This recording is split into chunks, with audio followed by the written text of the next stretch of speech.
Queridos, nós estamos em dezembro e daqui a pouco já estaremos num novo ano. 2025 está aí às portas. 2025, hein? O pessoal dizia que o mundo ia acabar em 2000. Já estamos 25 anos depois. Quanta gente já nasceu depois disso? Quanta coisa já aconteceu depois disso? Essa igreja, né, tem 25 anos. E olha quanta coisa Deus já fez aqui nesses últimos anos, no século 21. Então, nesse mês de dezembro, a ideia é que a gente receba conselhos, orientações, dicas, algumas palavras contidas na palavra de Deus, para que o nosso 2025 seja mais abençoado, seja mais próspero, seja mais santo, seja mais agradável ao Senhor. O profeta usa a expressão ano aceitável do Senhor. Quando ele usa essa expressão, ele tem em mente o momento da vinda do Messias. E ele já veio. De forma que, para que 2025 seja um ano aceitável, o Messias, Jesus Cristo, precisa estar no centro das nossas vidas. O ano aceitável do Senhor é a vinda do Messias. Portanto, quando Jesus vem para a nossa vida, todo ano se torna um ano aceitável. Deus aceita, porque tudo aquilo que é feito em Cristo, o Pai se agrada. E aí, queridos, olhando para os números do próximo ano, 2025, não é? 2025. Se a gente separasse em duas dezenas, então fica 20, 25. O pessoal que fala inglês gosta disso, né, Marquinhos? De juntar às vezes assim os números em dezenas. Então, ao invés de falar 2025, eles falam 20, 25. E aí, pensando nos conselhos que a Bíblia tem para o próximo ano, eu perguntei para ela: quais os livros da Bíblia que tem capítulo 20, versículo 25? E são 15 livros.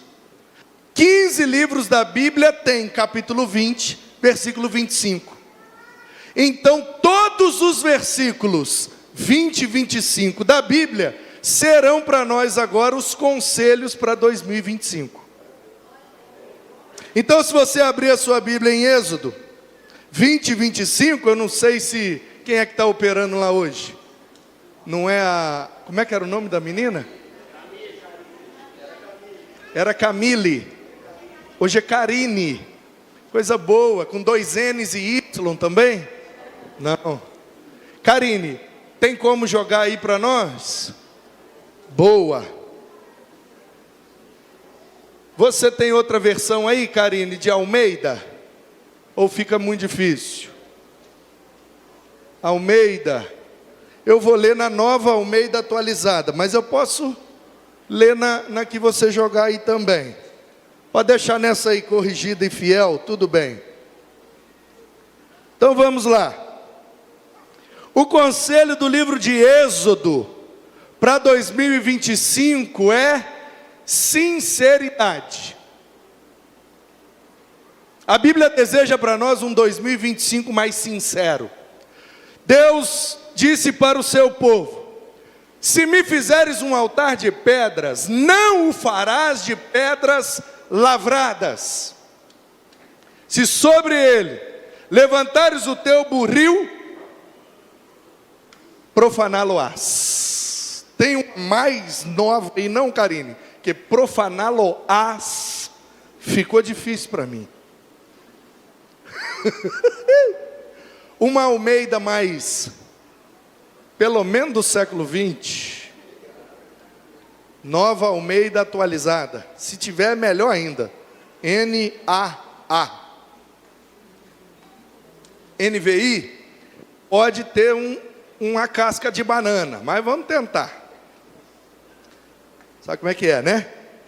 Diferentes versões, às vezes usam uma palavra que joga nós no abismo. É qual? NVI. Tá, vamos tentar com ela. Nova Versão Internacional.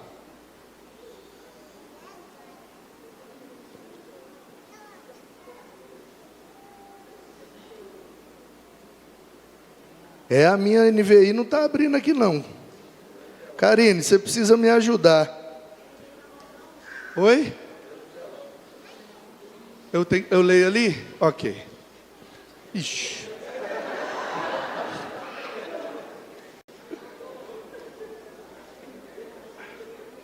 Então vamos lá. Vamos lá, Karine, me ajuda, depois eu te pago um sorvete. Se me fizerem um altar de pedras, não façam com pedras lavradas, porque o uso de ferramentas o profanaria. O que está acontecendo aqui é o seguinte: Deus está começando a dar as orientações ao seu povo no deserto, para que esse povo se diferenciasse dos demais. Então veja bem, quando Deus orienta, ali, logo no início, no Êxodo, eles ainda estão na península do Sinai, acabaram de receber os 10 mandamentos, ainda estão se organizando para ver se vão invadir a terra, se não vão, se é perigoso, se não é. E aí Deus diz assim: olha, quando vocês forem fazer um culto para mim, faz um altar de terra, de barro.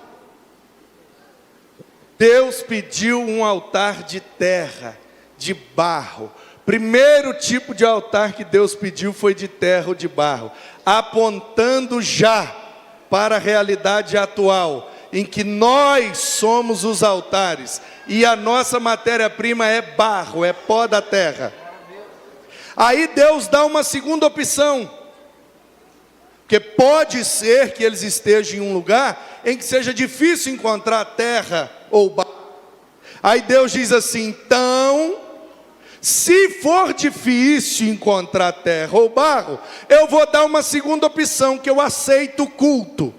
Vocês façam um altar de pedras. Só que aí ele coloca esse detalhe: as pedras não podem ser trabalhadas.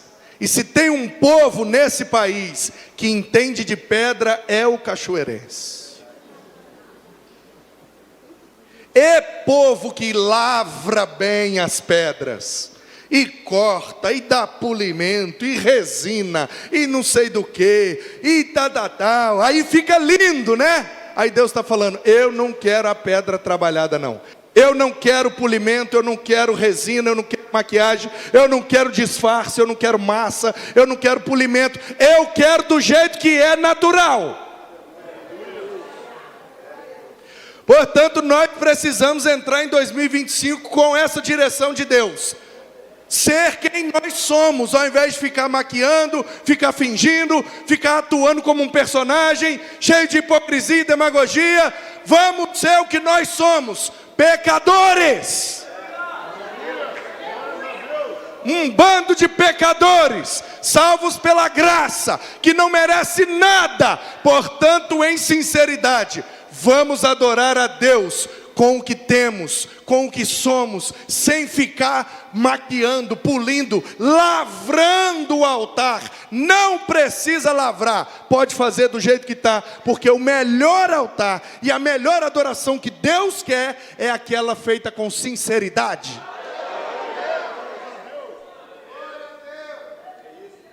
É um mandamento de Deus: não faz bonitinho, não corta retinho, não dá polimento, pega do jeito que está na natureza e faz o culto do jeito que está. Sabe qual é o nosso problema, irmãos? Às vezes a gente quer ser melhor que Deus. A gente quer ser mais santo que Jesus.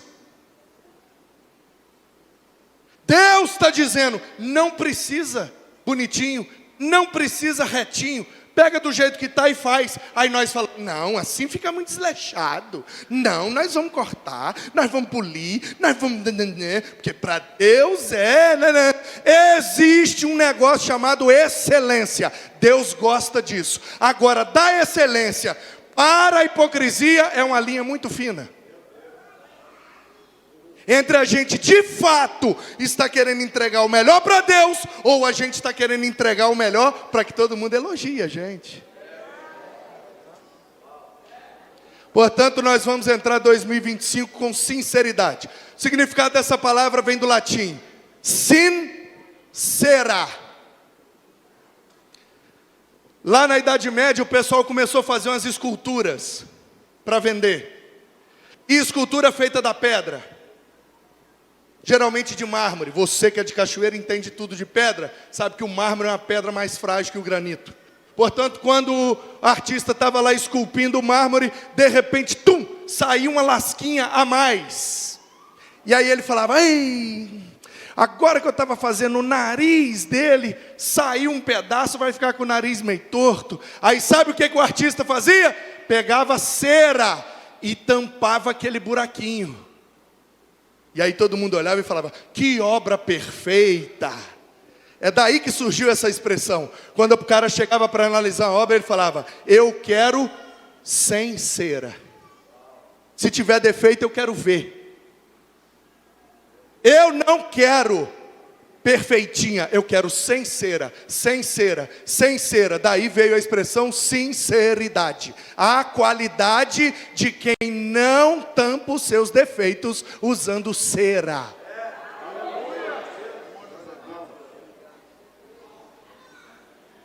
Meus irmãos, o mundo não quer perfeição, ele só quer coerência. Já que a gente não consegue ser perfeito, vamos pelo menos ser coerente, vamos pregar a mensagem da graça e confessar que nós somos tudo pecador, ao invés de tentar parecer perfeito e ficar dando mau testemunho. Vamos agir com sinceridade.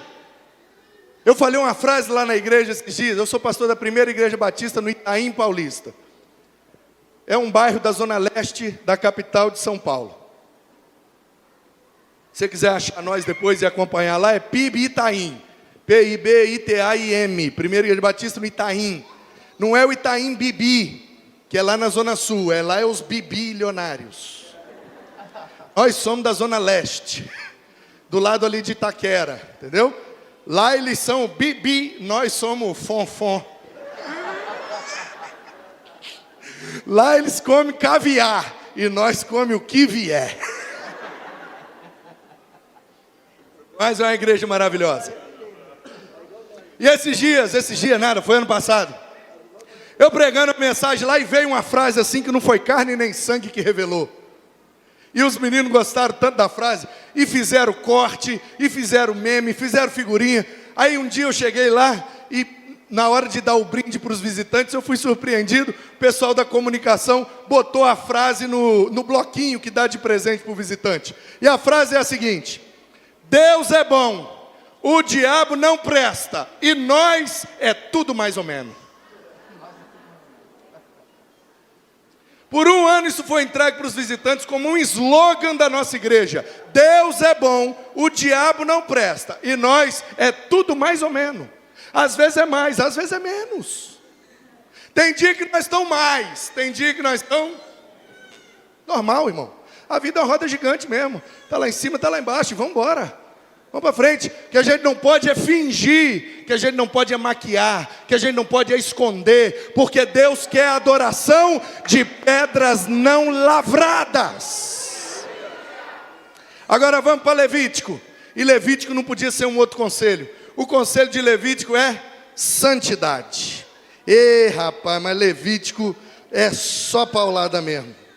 Levítico 20, 27. Portanto, façam separação entre animais puros e impuros, entre aves puras e impuras. Não se contaminem com um animal ou ave ou com qualquer criatura que se move rente ao chão, os quais separei de vocês por ser eles impuros. Deixa eu te contar um segredo medicinal desse momento aqui do povo de Deus.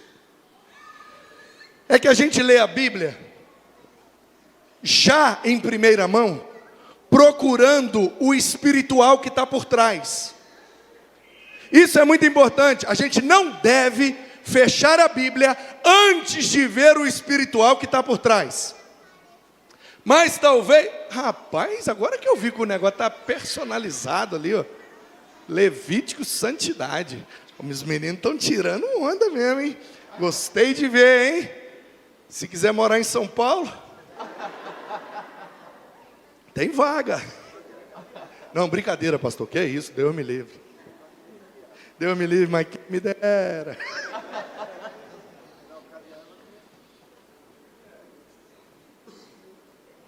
Não devemos fechar nossa Bíblia antes de ver o espiritual que está por trás. Mas não devemos ver o espiritual antes de ver o que realmente estava acontecendo. E o que é que estava acontecendo aqui? O povo saiu do Egito, está indo para Canaã.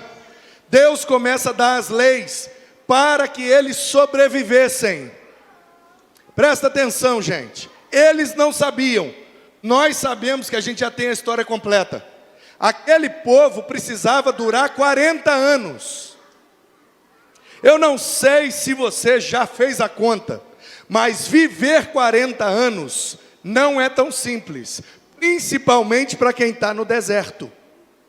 Sem água, sem torneira, sem chuveiro, sem sabonete, sem geladeira, sem freezer, sem ventilador, sem micro-ondas. Portanto, quando Deus vai dando as orientações, presta atenção nisso aqui. Pega o negócio dos meninos e corta, porque vai ser o símbolo da aliança, a cicatriz em forma de círculo, a circuncisão.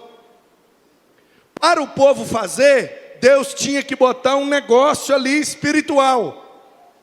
Mas o interesse primeiro de Deus é: vamos proteger o negócio dos meninos.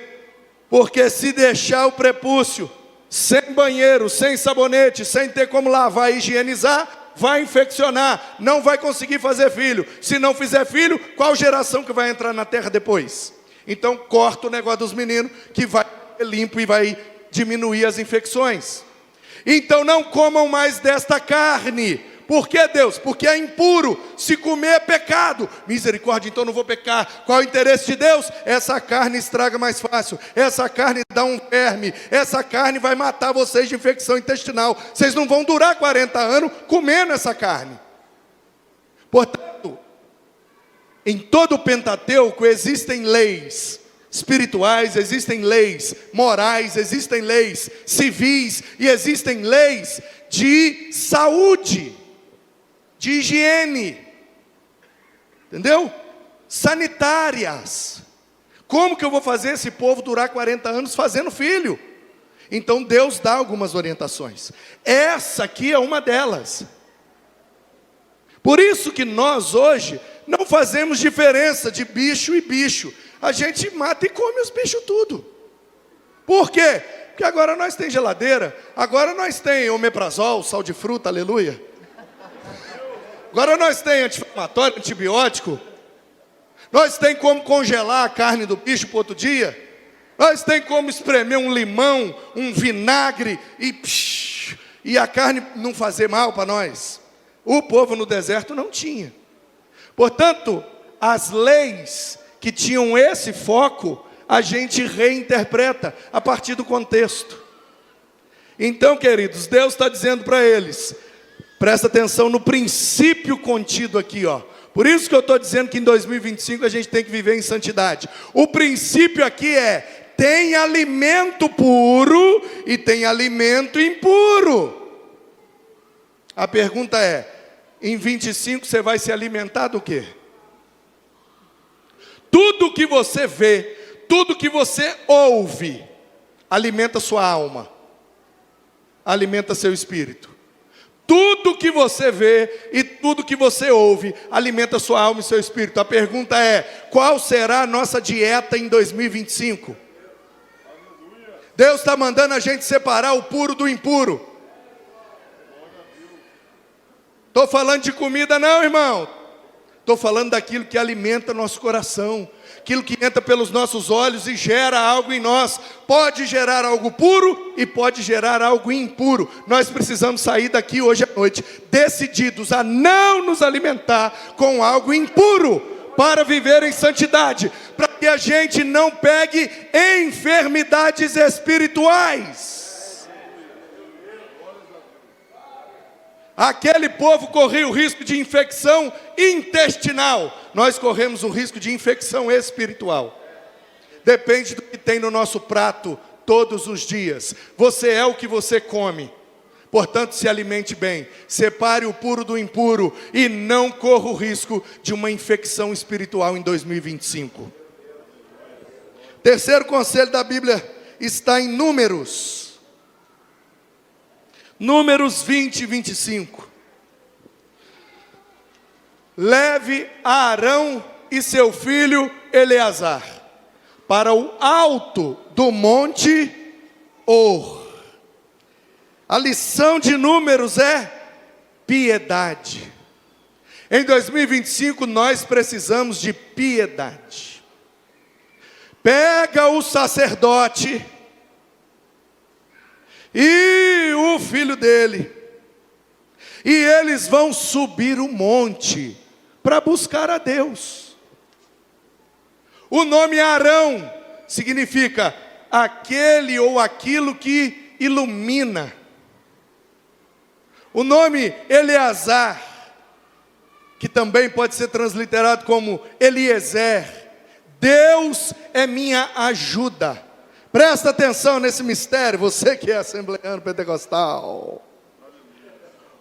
Aquele que ilumina, pegou o que Deus ajuda e subiram o monte. Eu acho que você não entendeu.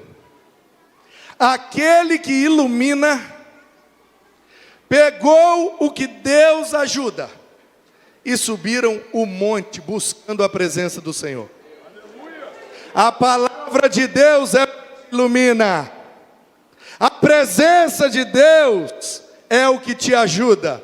Portanto, pegue sua palavra e busque a presença em cima do monte. Em 2025 nós vamos orar mais. Em 2025 nós vamos ler mais Bíblia. Porque a Bíblia é que ilumina a nossa caminhada. Ela é lâmpada para os nossos pés. Ela é luz para o nosso caminho. Portanto, em 2025, vamos fazer um compromisso aqui agora em nome de Jesus. Ai, meu Deus. Ah, pode?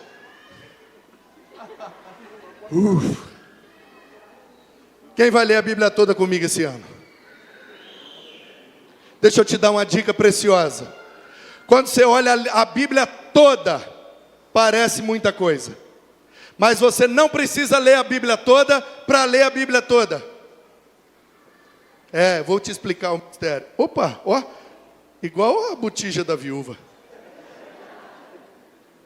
Vai tomando e vai brotando. Aleluia. Você não precisa ler a Bíblia toda para ler a Bíblia toda. A gente desanima de ler a Bíblia toda porque a Bíblia toda é muita coisa. Então eu vou te dar uma dica. Não precisa ler a Bíblia toda, só precisa 5 capítulos. Pastor, como que lendo 5 capítulos eu vou ler a Bíblia toda? 5 por dia.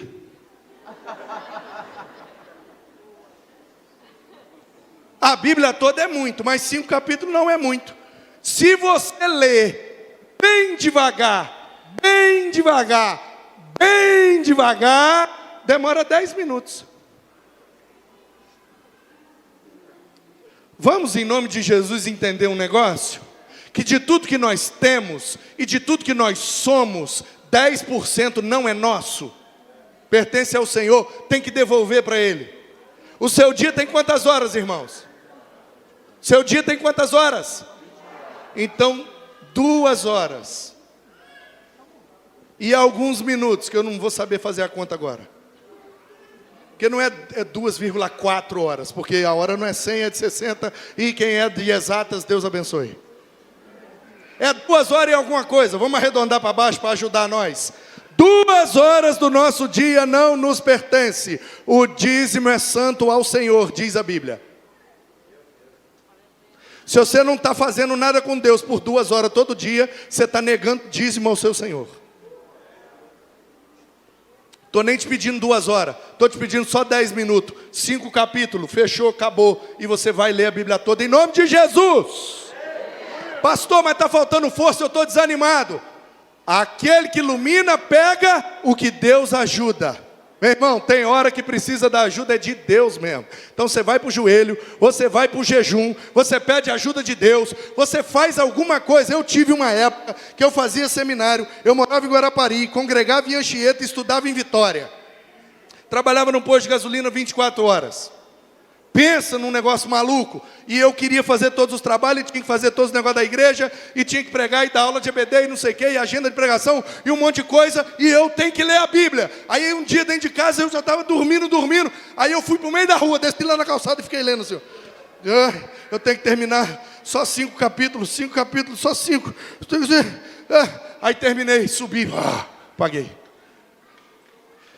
Dá um jeito, irmão, não sei o que você vai fazer, mas você vai ter que exercitar a sua piedade em 2025. Você tem que ler mais a Bíblia, você tem que buscar mais a Deus, você tem que orar mais.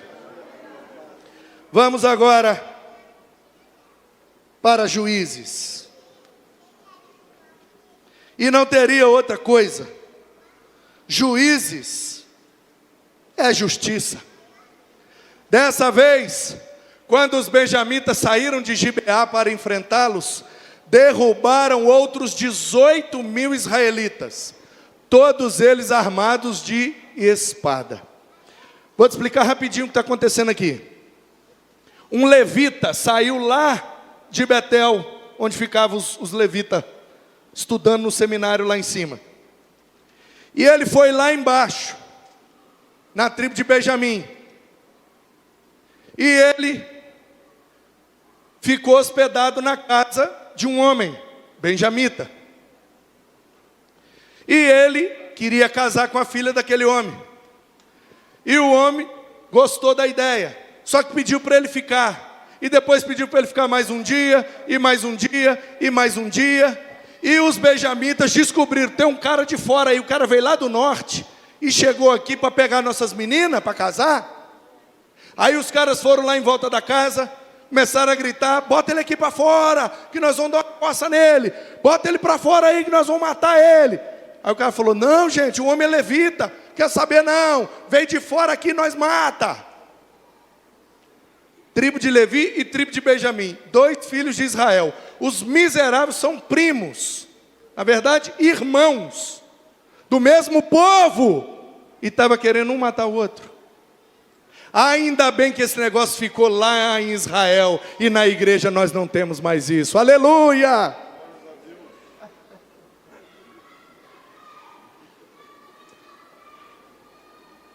Você já viu isso na igreja, irmão? Depois você me conta, eu nunca vi não. Irmãos, do mesmo pai, da mesma família, tendo o mesmo DNA, com os mesmos interesses, morando na mesma terra, e está querendo um prejudicar o outro.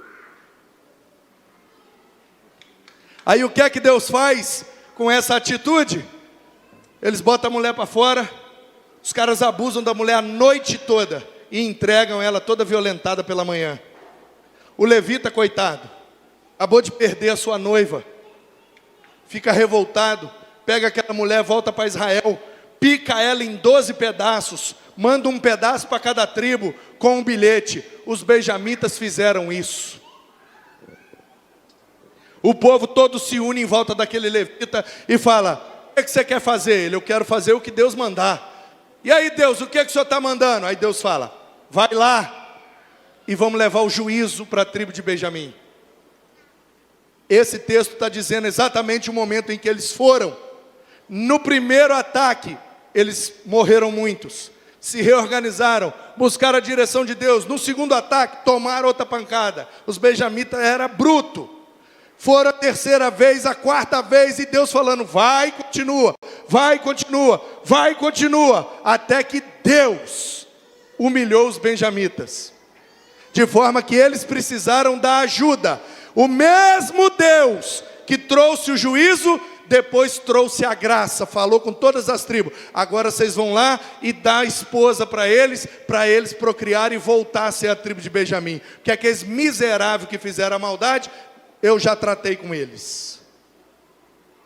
Meu irmão, em nome de Jesus, não mexe com o povo de Deus não, porque se Deus tem um propósito, vai dar ruim demais.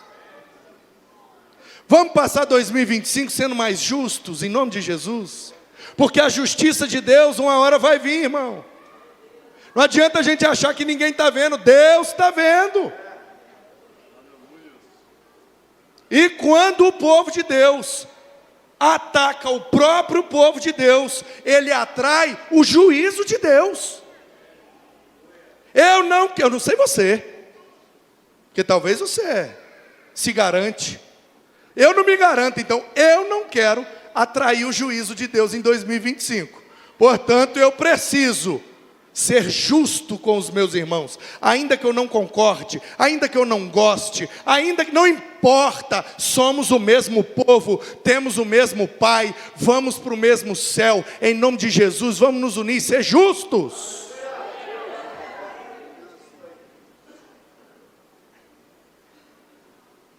Que hora que eu tenho que acabar?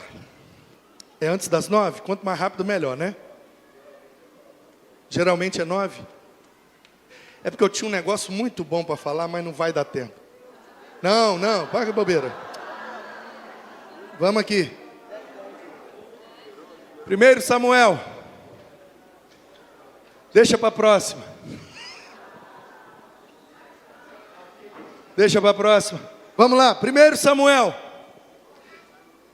Qual que é a orientação de Deus para 2025? Você está vendo 2025 lá toda hora, né? 2025. Você está vendo, sim ou não? Sim. Tá. Ocupou o lugar de costume, junto à parede, em frente de Jonatas e Abner, sentou-se ao lado de Saul. Mas o lugar de Davi ficou...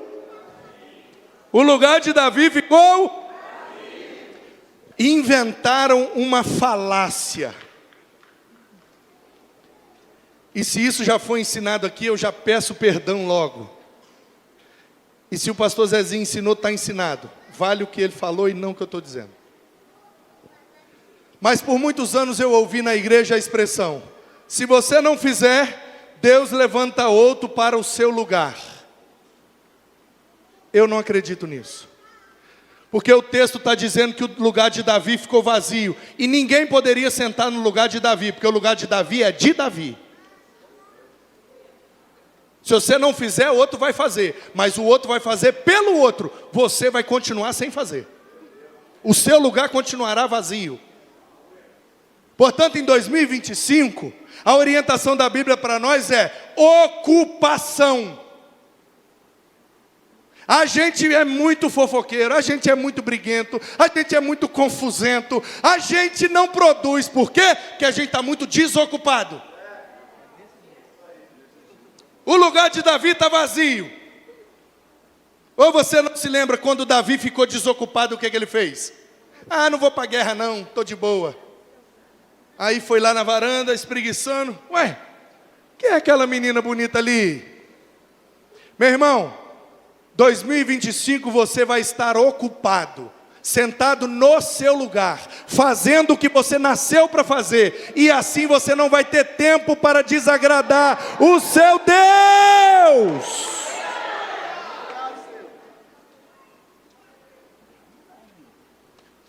O seu lugar não pode estar vazio, é o seu lugar. Você tem que fazer o que você nasceu para fazer, meu querido. Senão sua vida continua um vazio, continua sem sentido, continua sem a verdadeira alegria. Porque a gente só é plenamente satisfeito quando a gente faz o que nasceu para fazer. Tem que ser assim, irmão. E se você não fizer, vai ficar sem fazer. Outro vai fazer pelo outro. O seu vai ficar sem. Meu irmão, você não tem noção do privilégio que é cooperar com Deus na sua obra. Ele salvou, perdoou, e depois de tudo, a gente ainda não quer participar do grande privilégio de trabalhar junto com Ele. Não. Em 2025, não vai existir na Hebron crente de banco. Tem faxineira boa aqui, faxineiro bom aqui. Você não precisa vir só para limpar o banco não, irmão. O banco vai estar limpo. E, meu irmão, a igreja que vai impactar Cachoeiro não é a igreja que a gente vai, é a igreja que a gente é. A gente precisa, em nome de Jesus, ocupar o nosso lugar. O lugar de Davi estava vazio. O nosso lugar não vai estar vazio, porque nem em 2025 nós vamos fazer o que Deus nos criou para fazer. Amém. Vamos agora para 2 Samuel. Segundo livro do profeta Samuel. Seva era secretário, Zadok e Abiatar eram sacerdotes. Um escrevia, o outro ministrava, ou os outros ministravam. Um escrevia, os outros ministravam. Em 2025, nós vamos escrever as ministrações. Você vai escrever as suas ministrações. Eu estou querendo falar com aquela pessoa, mas eu não sei o que falar. Então você pega a sua Bíblia, abre ela, lê os seus 5 capítulos daquele dia. O que Deus falar com você, você escreve, faz ali alguma coisa e vai com aquele negócio e fala. Mas você também vai escrever as ministrações que você receber.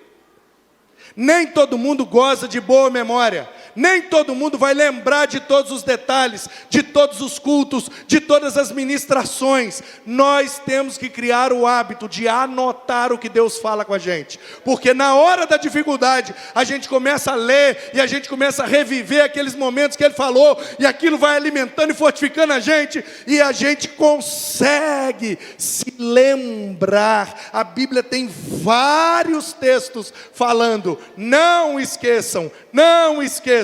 Não esqueçam, Deus o tempo inteiro pedindo para o povo lembrar. Escreve na testa, amarra no braço, bota na porta. Não esqueça do que eu estou falando com vocês. Você precisa pegar o hábito de sentar com um papel, com um celular, com um tablet, com um caderno, com um papel de pão, com carvão, com lápis, caneta, não importa. Você precisa sentar com essa pergunta: o que é que Deus vai falar comigo hoje? Na hora que Ele falar, eu vou anotar. Vamos para o primeiro livro dos reis. Primeiro Reis, para 2025. Também deves organizar um exército como que perdeste. Cavalo por cavalo, carro por carro, para que possamos combater Israel nas planícies. Então é certo que os venceremos. Ele concordou com eles e fez como foi aconselhado. Qual é o conselho de 1 Reis para nós? 1 Reis, acho que, né? Pulou aí, não tem problema. O que está acontecendo aqui? O Josafá está correndo risco, porque a Síria está se unindo, está buscando forças para invadir. E eles estão se juntando, e Josafá está morrendo de medo. Então, o texto está dizendo: você tem que organizar o exército. assim como que você perdeu, cavalo por cavalo, carro por carro, para que possamos combater Israel nas planícies. Israel é o reino do norte, está unindo com a Síria, para poder invadir Judá. E Deus está falando, tem que matar o inimigo. Tem que matar. Olha, nessa versão aqui, ó.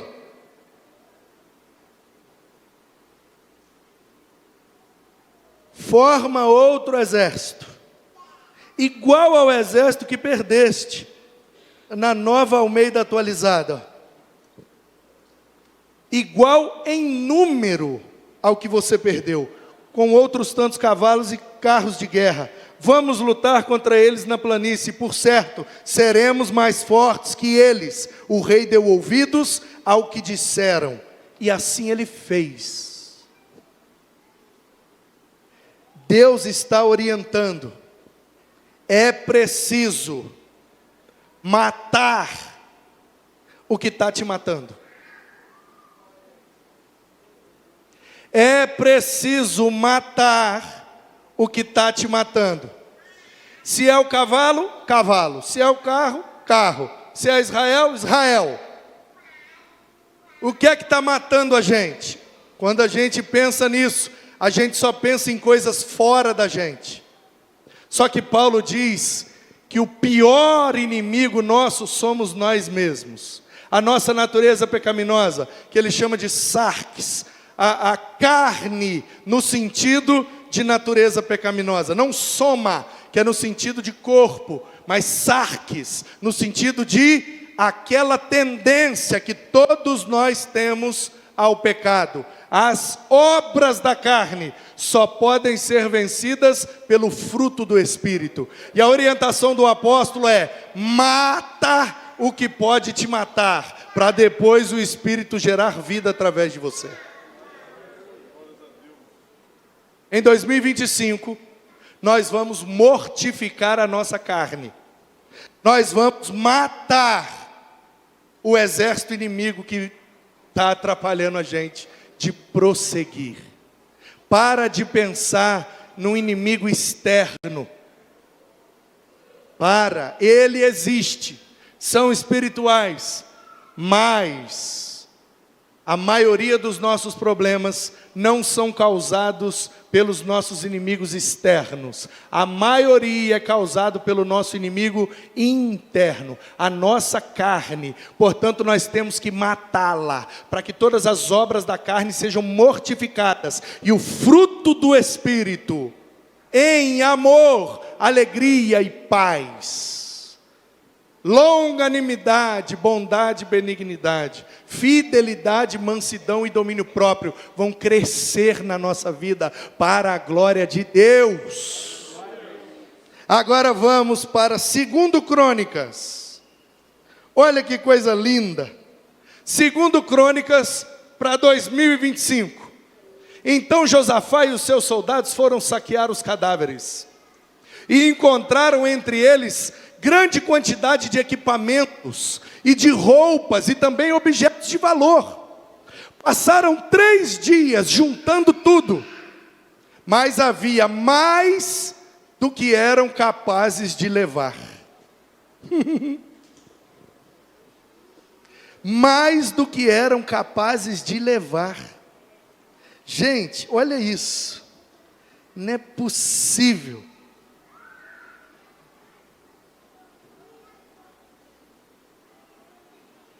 Josafá foram saquear os despojos, entre os cadáveres, pegaram para si, se reuniram, quando os homens de Judá chegaram àquele lugar, e aí, eles então começaram a crer no Senhor, e crer nos profetas. Gente, nós precisamos em 2025 crer mais no Senhor que fala com a gente. Ah, mas a gente vai morrer. Ah, mas vai dar tudo errado. Ah, mas Deus não vai proteger. Será que Deus vai livrar? Meu irmão, creia no Senhor. creia na palavra do Senhor. E quando Ele usar um profeta para falar, creia.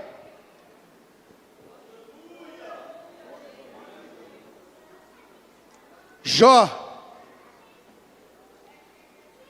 olha o Jó. Ele arrancará das suas costas a ponta reluzente saindo do seu fígado. Misericórdia, hein? Grande pavor virá sobre ele.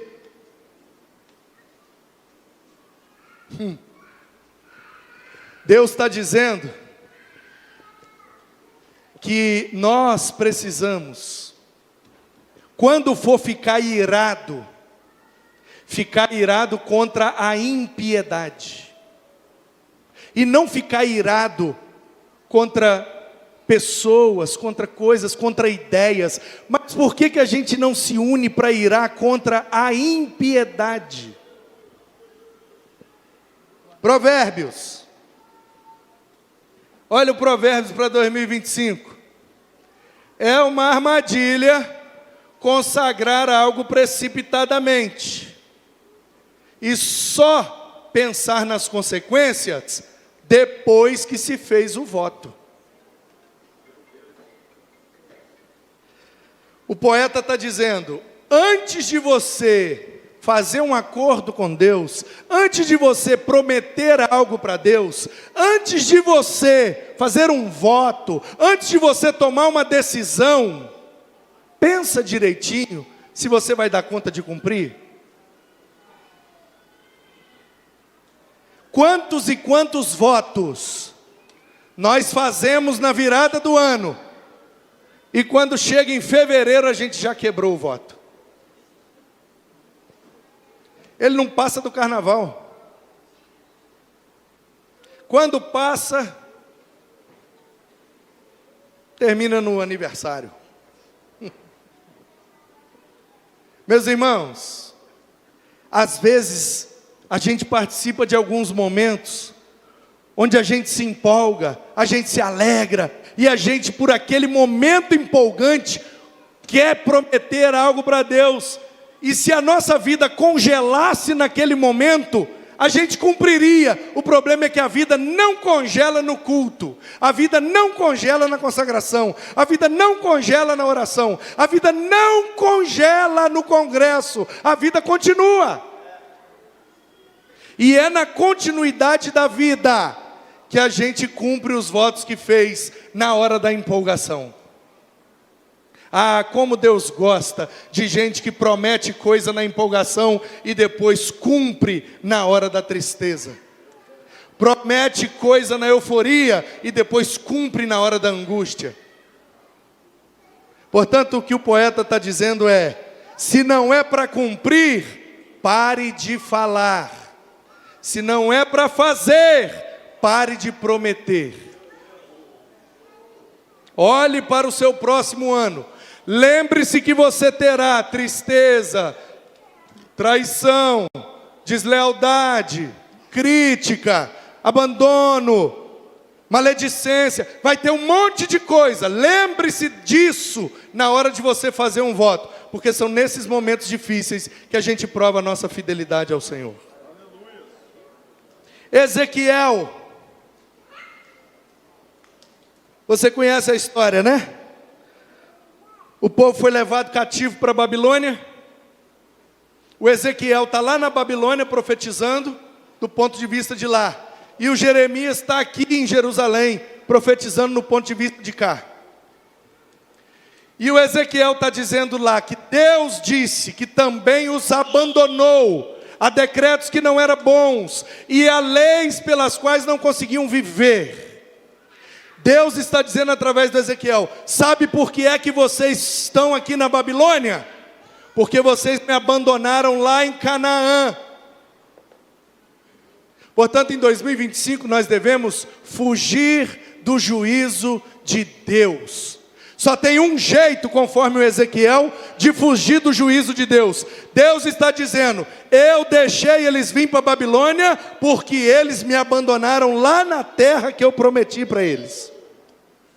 A gente acha que os nossos piores erros acontecem na Babilônia. Não, irmão, o pior erro acontece em Canaã. Quando a gente está confortável, quando a gente está cômodo, quando a gente acha que está tudo beleza, é aí que a gente enfia o pé na jaca. E o juízo de Deus é mandar a gente para a Babilônia. Meu irmão, em nome de Jesus, em 2025, nós vamos aprender com os pré-juízos. Presta atenção nessa palavra, pré-juízo. Todo prejuízo é um pré-juízo.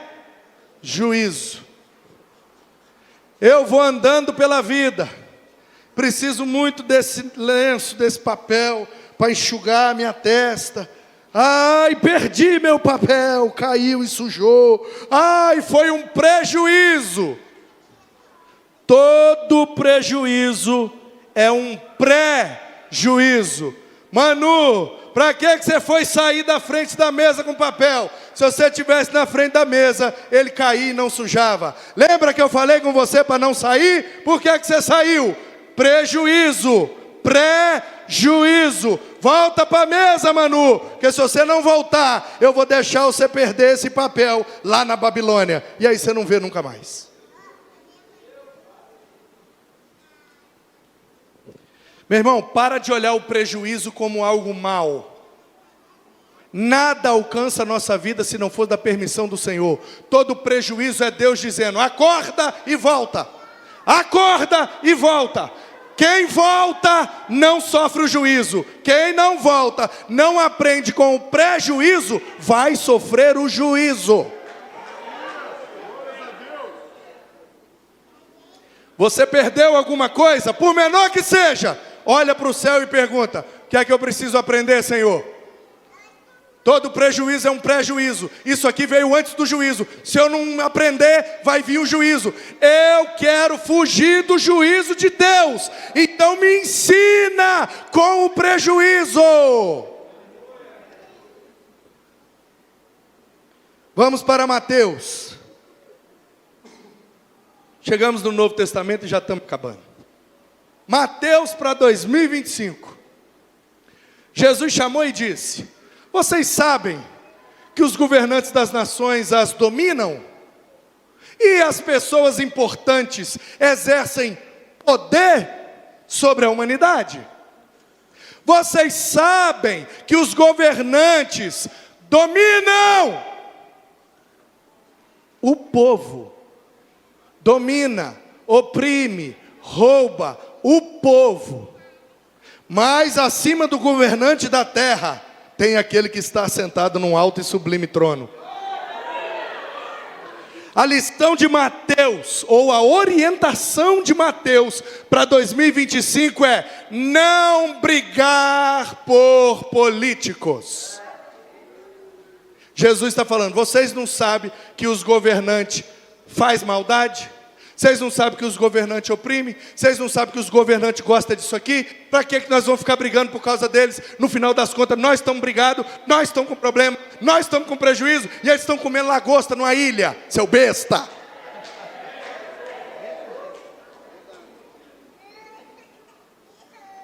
É Jesus que está dizendo. Por acaso vocês não sabem que essa é a função deles? Você lembra do Isaías? Isaías era primo do rei, morava no palácio, judeuzão, raiz. O primo dele morreu.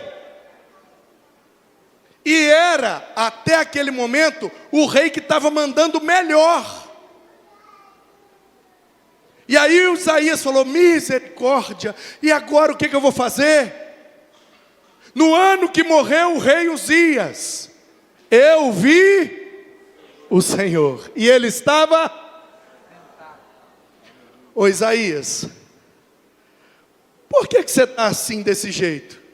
Não, meu Deus, eu estou desesperado, porque eu perdi meu político de estimação. O que vai ser de mim sem o meu primo rei Uzias no poder? Aí Deus fala, deixa eu te mostrar onde é que está o verdadeiro poder. Só um minuto.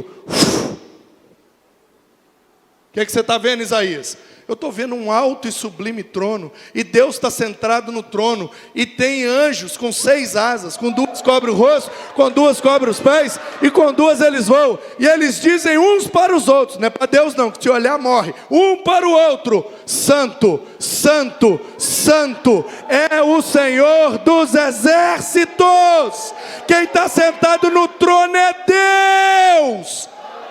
O trono da terra muda de 4 em 4 anos, de 2 em 2 anos, de ano em ano. O que não muda é o trono da eternidade. Para de depositar sua esperança no trono da terra. Bota seu coração no trono do céu. Vocês não sabem que os governantes dominam os povos? Os discípulos estavam morrendo de medo de morrer na mão do César. E Jesus está dizendo: vocês estão com medo do César? Do meu lado, com medo de César. Não, Jesus, é porque diz que ele mata. Ele mata o corpo. Você quer saber o que é pior do que isso? Aquele que mata a alma e a joga no inferno. Lucas para 20 e 25.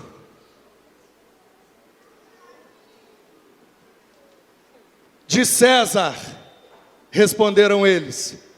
E Jesus disse: então, dá para o César o que é do César, e dá para Deus o que é de Deus. Lucas para 2025. Vê se eu estou inventando um negócio desse. Está ali escrito.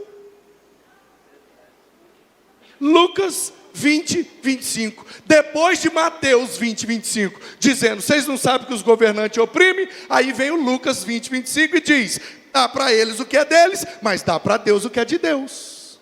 Portanto, a lição de Lucas para 2025 é generosidade.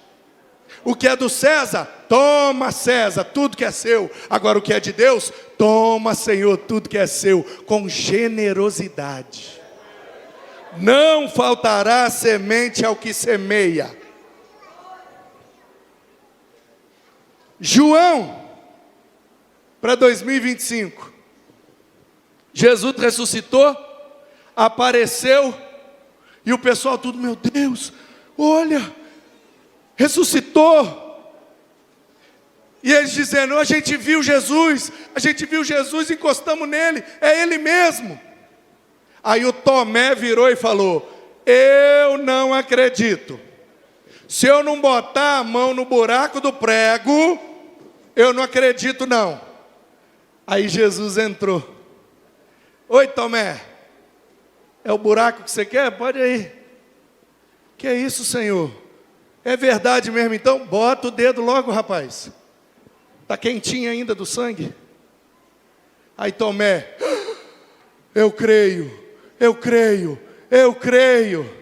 Ah, Tomé, você creu porque você botou o dedo. Você creu porque você viu. Você tem que conhecer um pessoal daqui a 2000 anos, lá em Cachoeiro, que acredita mesmo sem ter visto. Eles creem mesmo sem ter botado a mão. Portanto, o que o João está desejando para o nosso 2025 é crer sem ver. Crer sem ver, irmão. Bota o pé e ele bota o chão. Crer sem ver. Só que na verdade, eu descobri um segredo aqui maravilhoso. O Tomé precisou ver para crer. E às vezes a gente também é assim. A gente tem essa limitação. O Tomé que habita em nós, de vez em quando grita. E no processo de caminhar com Deus, Deus foi me ensinando que eu não preciso ver para crer. Só que na minha limitação, eu não sei se você é limitado igual eu. Eu não andei 3 anos e meio com Jesus. O Tomé que andou era limitado, imagina eu. sei se você é limitado igual eu, mas eu, às vezes, eu quero ver para crer, mas eu não consigo nem ver. Jesus está mostrando e eu estou falando, Senhor, quero ver, hein, quero ver, hein. Ele está aí, eu não vejo. Não sei se eu sou burro, não sei se eu estou pecando demais. O que eu sei é que de vez em quando eu não consigo ver. Aí eu mudei o pedido. Eu pedi, eu quero crer, eu quero crer, eu quero crer. E eu não conseguia. Aí eu mudei o pedido. Virei para Jesus e falei, então eu quero ver agora. Eu quero ver. O Senhor conhece minha limitação. Eu não estou conseguindo ver. Por isso que eu não estou conseguindo crer. Então eu não quero mais crer não, só quero ver. Mostra para eu ver. Aí ele deu uma visão. Quando eu vi, eu falei, agora eu creio. Então vai. E eu fui. Walt Disney. Você sabe quem é? Você também nunca viu, mas você crê que ele existiu. Walt Disney inventou aquele negócio lá da Disneylândia. Só que ele morreu antes de ficar pronto. E quem cortou a faixa, eu já estou terminando, quem está comigo? Eu já estou 13 dias fora de casa. Eu estou com a minha última camisa limpa. Não é possível que vocês não me dão 10 minutos a mais. Eu vim do Rio de Janeiro. Eu dirigi 8 horas. E cheguei aqui 5 e pouco. Eu tomei um banho da roupa para estar no aniversário desse menino que eu amo tanto. 10 minutos só. Quem me dá 10 minutos? 10, 20, 30, 40, 50... A esposa do Walt Disney, na inauguração da Disneylândia, quando ela foi cortar a fita, um repórter afoito do lado, falou, ei. Aí ela, o que a senhora está sentindo de cortar a fita e inaugurar o parque, sem que o seu marido esteja aqui para ver? O que é que está no seu coração nesse momento? Nós estamos ao vivo aqui agora. Antes de cortar a fita, fala aqui agora ao vivo para todos os Estados Unidos da América. Qual o sentimento da senhora em saber que esse parque está sendo inaugurado e o seu marido não está vendo? Sabe qual foi a resposta dela? Você é bobo, repórter. Ele foi o primeiro que viu.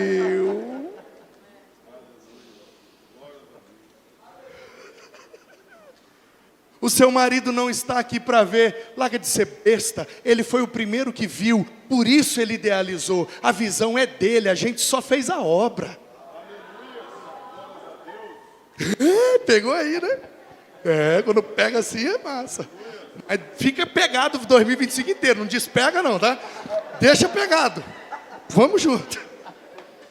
Amém? O que é que você sente se você fizer um negócio e você não ver só o seu filho, o seu neto ou o seu bisneto desfrutar da decisão que você vai tomar hoje? Eu não preciso estar aqui para ver, eu já estou vendo e por isso eu creio. Quando Deus dá uma visão, Ele dá a provisão. Para de pedir para crer, começa a pedir para ver. Porque aí nós vira igual Tomé. A gente vê e aí crê. Eu sei que tem gente assim igual o pastor Zezinho, que crê sem ver nada. Mas nós que somos assim mais limitados, nós precisamos ver. Aí o que é que a gente pede para Jesus? Então mostra, Senhor, para a gente ver. Porque se a gente ver, nós vamos crer. Nós somos igual Tomé. Qual o problema? Tomé também era discípulo, também virou apóstolo. Estava lá na igreja primitiva. Foi pastorzão lá na igreja de Jerusalém. A gente não sabe muita coisa dele. Mas não precisa saber dele. Precisa saber do dono da igreja. Em 2025, Deus vai nos dar uma visão clara, e para essa visão Ele vai dar a provisão, e é por isso que a gente vai crer. Se a gente não conseguir crer sem ver, Ele vai fazer a gente ver para crer. E para encerrar, Atos para 2025. Agora sei que nenhum de vocês, entre os quais passei pregando o reino, verá novamente minha face. Senti até um negócio ruim agora. Parece até que eu estou falando isso aqui e vou pegar o avião para São Paulo amanhã e vou morrer. E aí, olha só, foi profético, pastor Manu, nenhum de vocês vai ver mais a minha cara. Senti um negócio ruim, mas se acontecer vai ser um negócio muito bom. Vai que você é besta, menino, você tem medo de morrer? Vai converter, miserável. Você está doido? Eu, hein? Esses dias eu estava no aeroporto. Eu vou confessar um pecado aqui. Não acabou os 10 minutos não, tem mais 2 ainda. Eu tinha uma certa birra de uns pregadores assim que falavam. Esses dias eu estava no aeroporto. E eu falava, ei, bicho besta, só para falar que andou de avião. Aí esses dias eu me peguei falando, não, porque eu estava no aeroporto. Eu falei, nossa, eu virei esse cara. Que meleca. Fazer o quê? Mas foi verdade. Eu estava lá em São Paulo, e eu ia voar para Belo Horizonte, para de Belo Horizonte eu voar para Ipatinga, mas o meu compromisso era em Governador Valadares. Beleza, Guarulhos, aquele ATR, sabe aquele que caiu? Tem 2 hélices, é o que eu mais voo é nele, ATR. Tem que ver que bênção, aleluia. Inclusive aquele que caiu, eu voei nele um mês antes, postei uma história, eu tenho a foto para provar. Se vocês quiserem ver, pede Marquinhos, eu mando a foto, vocês abrem lá e dá um zoom para você ver. É o que caiu, eu andei nele um mês antes, sem ar-condicionado mesmo, e a poltrona soltando o troço, e eu, aleluia! Mas parece que foi o gelo, não saiu ainda o relatório oficial, mas aquela condição climática daquele dia foi complicada mesmo. Aí o ATRzinho, nós fomos lá para Belo Horizonte. Não, minto, a Belo Horizonte é o normal. É o Embraer, aquele maiorzinho da Azul, né? Porque o ATR é a Kombi, aí tem a van e depois o ônibus. Aí, desci em Belo Horizonte, procurei lá o portão onde eu ia voar para Valadares, e o pessoal, voar para Ipatinga, e o pessoal de Valadares ia lá me buscar, umas 2 horas de viagem mais ou menos. Aí beleza, estou lá em BH, o portão está aqui, é daqui que vai sair o voo para Ipatinga. E eu já mandando mensagem para o pastorzão lá, pastorzão, já estou em BH, vou decolar tal horas, previsão de chegar em Ipatinga tal horas. Aí vem a menina da companhia aérea e olha, dá licença, vocês estão aqui para o voo de Ipatinga? Aí todo mundo, sim, e uma senhora do meu lado, muito apreensiva. Ela, ai meu Deus, diz que daqui para lá é o menor, né? Esse menor é o que cai? Ai. Eu falei, não senhora, não é o que cai não, cai nada, você é doida, não, cai nada. Aí a mulher chegou e falou assim, olha, eu tenho uma notícia ruim para dar para vocês, mas nós já providenciamos a solução. Aí eu falei, ai meu Deus, vou perder meu compromisso. Já comecei a mandar mensagem para o pastor, pastorzão, deu ruim aqui o negócio do voo, já vai enchendo a linguiça aí que eu vou chegar atrasado no congresso, quando eu chegar eu prego. Aí a mulher virou e falou assim, olha, a questão é o seguinte, o voo para Ipatinga foi cancelado. Falei, deu ruim mesmo. Continuei mandando a mensagem. Aí ela virou e falou, mas a solução que nós encontramos foi levá-los num outro voo para Valadares. E quem precisar, cederemos um carro para levá-lo em Ipatinga. Caso atrase algum compromisso, faz um contato por escrito, a empresa está à disposição para ressarcir qualquer prejuízo. Aí eu falei, como é que é? Não vai ter o de Ipatinga e vai direto para Valadares? Aí eu já estava apagando a mensagem e digitando para o pastor, deu bom, deu bom. Ficou melhor do que eu imaginava, pastorzão. Vou direto para Valadares, só não precisa ir em Ipatinga me buscar, vou chegar aí direto lá. Aí a mulher, tudo bem para vocês? Tudo bem? Eu, deixa eu dar uma olhada aqui na minha agenda. E já soltando foguete. Aí a mulher virou as costas, aí a dona falou assim, e nesse outro voo, será que é o grandão ou é o que cai? Aí eu falei, fica tranquilo minha senhora, esse voo não vai cair nada. O meu patrão é maravilhoso, você viu o que ele fez? O meu compromisso era em Valadares. Eu estava indo para Ipatinga e eu ia para lá de carro. Aí o meu patrão é top demais, ele já mudou o voo lá para Valadares. Aí ela falou, o senhor trabalha na Azul? Falei, não senhora. Ela, ué, mas o voo não é da Azul? Quem é seu patrão que mudou o voo? Eu falei, não, deixa eu explicar um negócio para a senhora. É que a senhora não é pentecostal. Se fosse, já tinha entendido. O meu patrão, no caso, é Jesus mesmo. Eu tenho um compromisso, estou apertado no horário para chegar lá em Valadares. E o negócio da viagem de Patinga para lá estava meio complicado. Eu conversei com ele, falei, meu patrão, ajuda nós para chegar lá e não queimar lá com o pessoal do Congresso, está esperando. Aí ele falou, beleza, mano, vou mudar o voo então. Então é por isso que a senhora está tendo que ir para Valadares para depois ir para Ipatinga. Mas a senhora fica tranquila que ele já me falou que esse não vai cair. Porque ele falou comigo o que eu vou ter que pregar lá. Se ele falou o que eu vou pregar, não vai cair. Aí ela, você é pastor? Sou. De qual igreja? Batista. Eu também sou crente. Falei, mas não parece?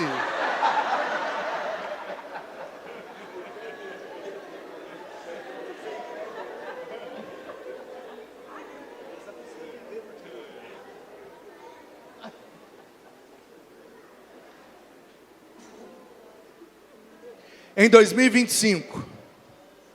o que Paulo está dizendo ali aos presbíteros de Éfeso,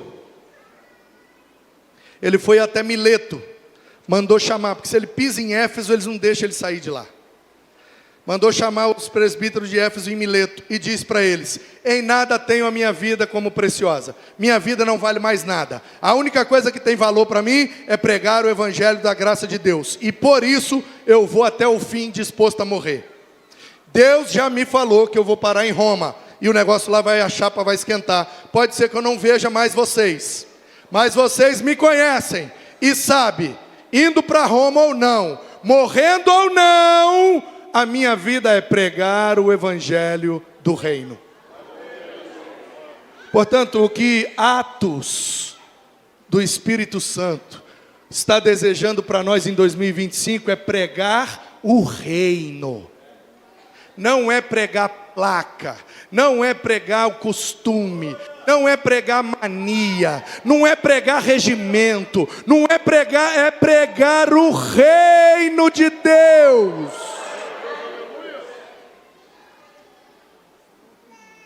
Portanto, feche o seu olho e vamos orar. Oração relâmpago, que agora realmente acabou meu tempo. E eu peço perdão. Fecha o olho e vamos orar, gente. Larga de ser rebelde. Senhor, muito obrigado pela tua palavra. Como é que pode todos os capítulos 20, versículo 25, ter orientações tão claras para 2025? Obrigado porque no livro do Êxodo, o Senhor nos diz que ano que vem nós temos que ser mais sinceros. Em Levítico o Senhor diz que nós temos que ser mais santos. Em Números, temos que ser mais piedosos. Em Juízes, temos que ser mais justos. Em Samuel, temos que ser mais ocupados e escrever as ministrações. 1 Reis, temos que mortificar, matar o que está nos matando. 2 Crônicas, temos que crer no Senhor e crer nos profetas. Em Jó, temos que irar contra a impiedade, ficar com raiva do pecado e não praticá-lo. Em Provérbios nós temos que cumprir os nossos votos, aquilo que nós já estamos começando a prometer que vamos fazer ano que vem, que a gente não prometa da boca para fora, mas que a gente cumpra para a glória do Senhor. Mateus diz que a gente não pode brigar por políticos, foi o nosso Senhor Jesus que disse, vocês não sabem que eles estão dominando e oprimindo? Deixa eles cumprir o papel deles, e vamos nós cumprir o papel da igreja. Em Lucas nós temos que ser generosos, fiéis, corretos. O que é de César, vamos dar para o César, e o que é de Deus, vamos dar para Deus com generosidade. Em João, o Tomé nos ensinou que existem momentos que a nossa limitação nos atrapalha de crer sem ver. Esse é o ideal, que a gente creia sem ver. Mas se a gente tiver com essa dificuldade, Senhor, assim como o Senhor fez com Tomé, faz com a gente também. Deixa a gente ver para poder crer. E como Paulo disse para os presbíteros de Éfeso, que em 2025 não tenhamos a nossa vida como preciosa, contanto que se cumpra o que o Senhor está estabelecendo para o próximo ano: pregar o evangelho da graça de Deus, e por onde nós formos, pregar o reino de Deus, pregar a Cristo e este crucificado. Obrigado por essas 15 orientações. 2025 seja um ano de bênção, seja um ano de vitória, de prosperidade para a glória do Senhor. Seja um ano de mais piedade, de todas essas orientações. Seja um ano de frutificar, de crescer, de produzir no teu reino e glorificar o teu nome. Que 2025 seja para a glória do Senhor, em nome de Jesus. Amém, amém. Louvado seja Deus.